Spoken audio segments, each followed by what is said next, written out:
if you owe Home Depot $3, that's going to impact you the same way as if you owe them $3,000 because they look at the form and they say, oh, this person's a deadbeat. They don't pay their bills.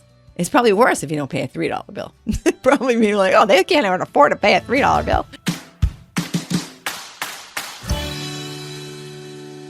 If you live in the United States, you really want to have a good credit score. If you want to be a real estate investor, if you want to have lower payments on your insurance, all that kind of stuff, that all comes from your credit report. So, I never used to know what it meant to how important it was to have a good credit score. And even once I figured it out and, I was listening to people harp on me, you got to have a good credit report. I still didn't know how to get one. How do you get a good credit score? So it used to be this really secret thing, it would like all happen in a black box and no one knew and no one understood what factors, fed into your credit score. But now you can just go on to Experian.com and they actually give you the factors with the weights of what it is that makes up your credit score. So basically a credit score, there are three major companies and they're TransUnion, Equifax, and Experian. And those are the companies where anybody who you get credit from, they're sending monthly reports to these three credit bureaus, and the credit bureaus keep track of that. When you run your credit report for the first time, you're going to see what your balance was, what you paid every month, if it was late, if it was on time, all that stuff is all kept track of. So when someone's deciding if they want to loan you money, whether it's to give you a car loan, a house, just another credit card, they're going to look at this report.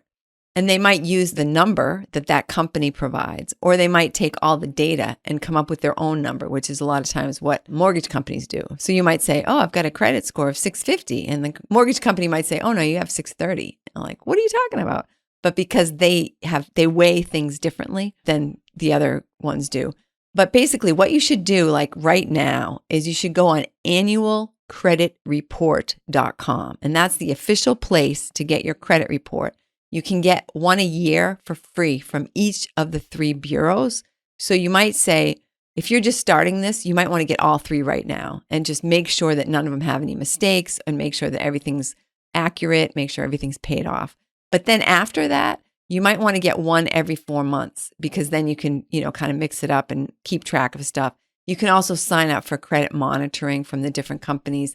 And what I've actually done just to keep from having like your identity stolen and stuff is you can freeze your credit with the bureaus. And that way, if anybody tries to apply for any credit in your name, they can't do it. It's a pain in the behind because then if you want to apply for a new credit, you got to go thaw it out and, unlock it. But it might be worth it depending on you and your life and stuff. But anyway, so what factors influence your credit score? The first one is your payment history.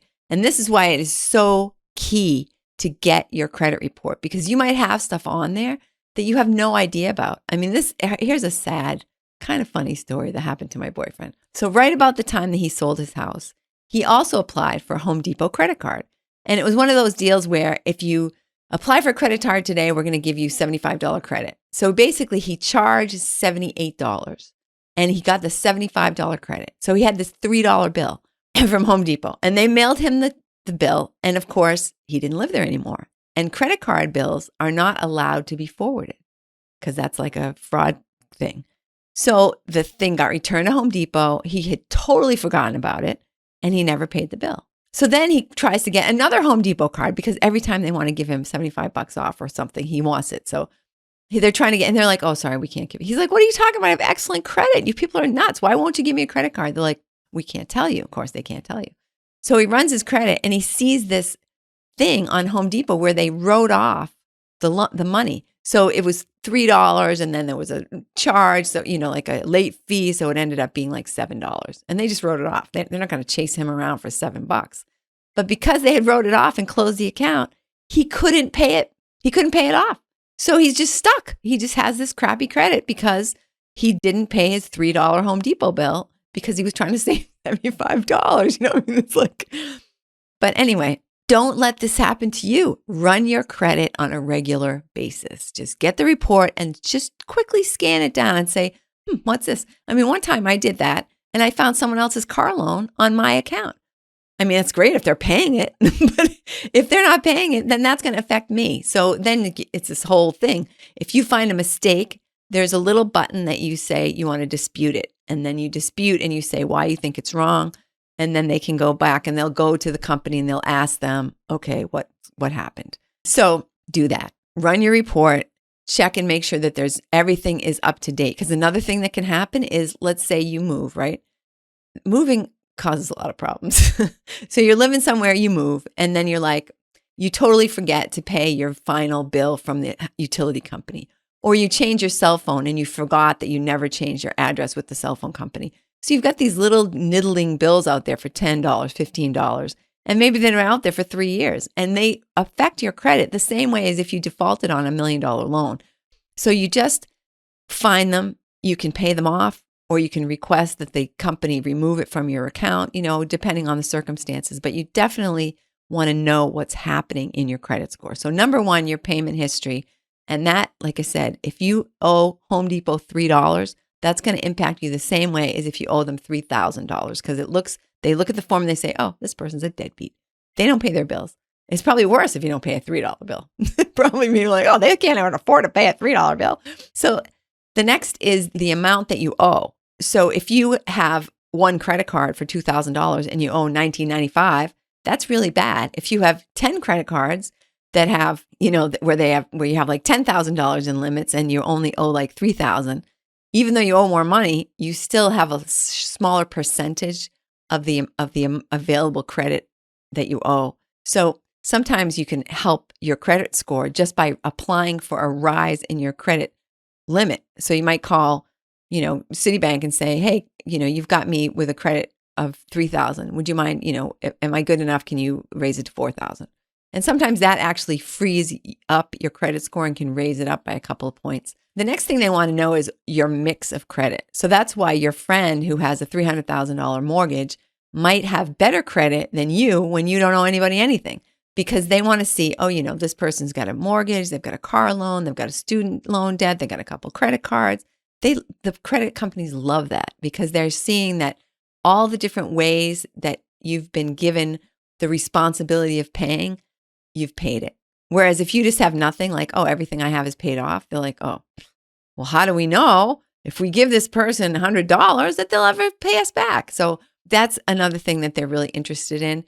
They also want to know how long you've had credit. So it can be really tough for people, young people just out of school. Maybe you're starting your first credit card at 22 years old. It's tough because all your accounts are going to say a year, 3 months. So until you start to really get some time invested, it's going to be a little bit harder for you to have a fantastic score. It's really unusual for a really young person who hasn't had credit for very long to have like an over 800 score. Oh, and that's actually something I forgot to say. So the credit scores mostly range, depending on the bureau and everything, from 550 to 850. So you might think, oh, 500 credit score, 600 credit score, that's great. But it's not 0 to 1,000, okay? It's 550 to 850. So most of the time you can't get a mortgage if your credit score is less than 630. So if you look and you're, down in the fives, you want to see what can I possibly do to get this up? And it might be that what you have to do is to take one of your credit cards that might have $1,000 balance and just charge $500 and then pay it back, and charge $500 and pay it back. And you probably have this on your credit card is like a credit simulator. But one time I checked it out and I said, well, okay, let's say if I owe $900 and I just pay the whole $900 off. That was okay, but it actually raised my score higher if I paid $300 a month. Or sometimes if you pay $450 and then pay $250 and $200. So, if you've got that simulator, like I said, I think most credit card companies have that now. See what you should do to raise your score. So obviously you can't make yourself have longer credit, but you can affect most of these other things. And the other thing is new credit, which again, this is a hard thing for people who are just starting out, because if you're applying, every time you apply for credit, they do like a credit card company or a car loan, they'll do like a hard pull, and obviously a mortgage company. It's called a hard pull. There's a soft pull and a hard pull, or a soft inquiry or a hard inquiry. And something like applying for an apartment, usually that's a soft inquiry, so it doesn't have the impact. But if you go and actually apply for real credit, that's a hard impact. And if you have a couple of those in the space of a couple of years, it can also give you kind of a ding because the companies look at that and they say, oh, this person's looking for credit. They're trying to get a lot of credit. So maybe they've got financial difficulties and that's why they're looking for credit. And so that's where it can kind of impact you. So the percentages, if you care about this, your payment history is 35%.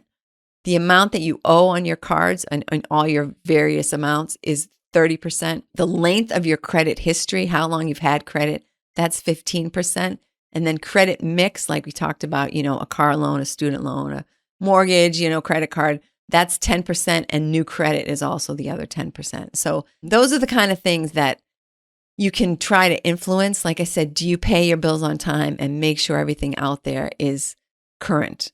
And how much do you owe? Try to owe less than, they'll tell you less than 30% of your available credit.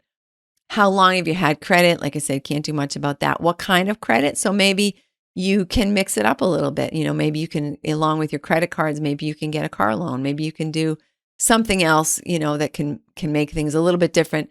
And then the last one, a lot of new credit.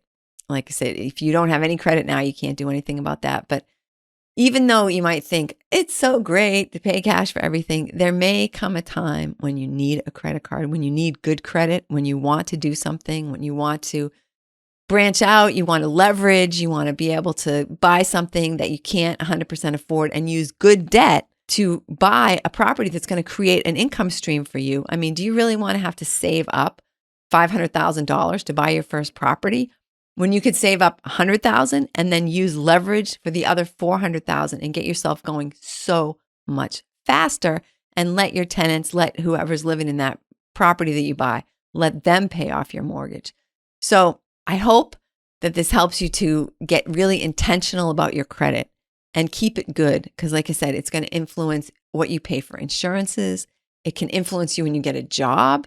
I mean, you will not believe the amount of things that are impacted by your credit score. So do your best to make it a good one, and you'll see how you just kind of sail through life.